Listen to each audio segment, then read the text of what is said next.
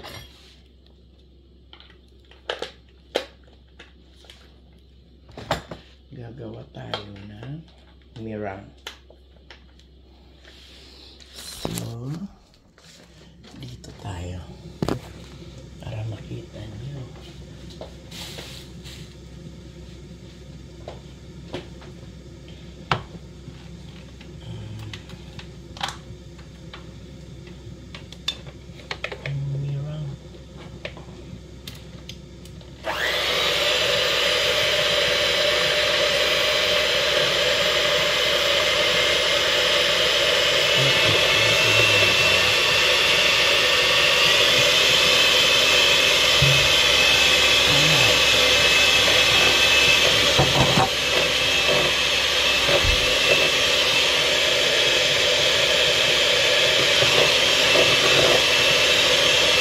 Unti-untiin natin ang sugar.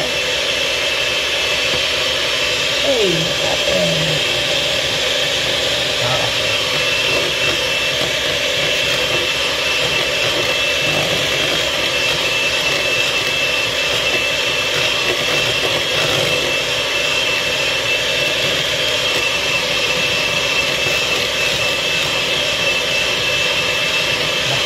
Pasensya na sa braso. Ang ginagawa ko si Ponti, hindi braso.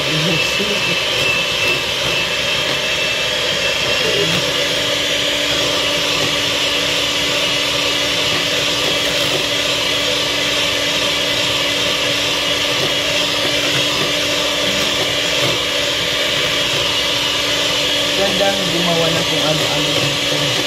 Kasi mga mura lang.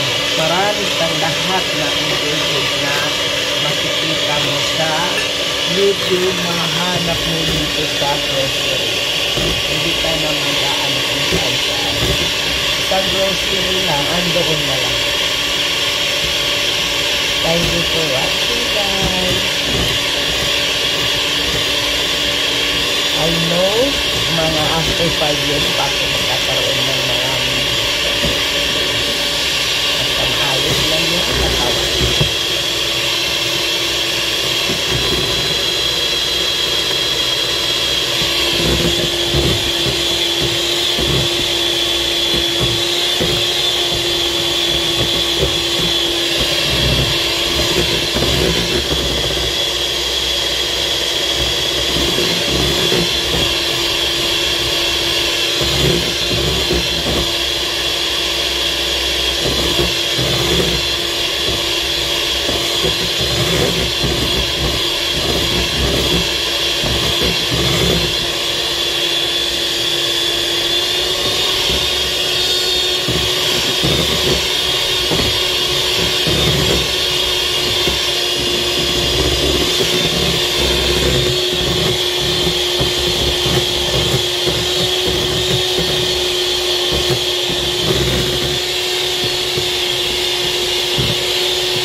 So, i-on muna natin ang ating oven para mag-init na siya. So, naka-on na siya ngayon. Paminsan alam mo, kaya na ino-on. So, ang mirang natin, para sure na naka-stand na talaga ito, dapat iaano natin, igaganito. Kung hindi na mahulog, meaning, ayan, stand na yan. So, pwede na natin ngayon mikos-mikos dito. Kaya, gagawa na tayo ng natin yung ano natin.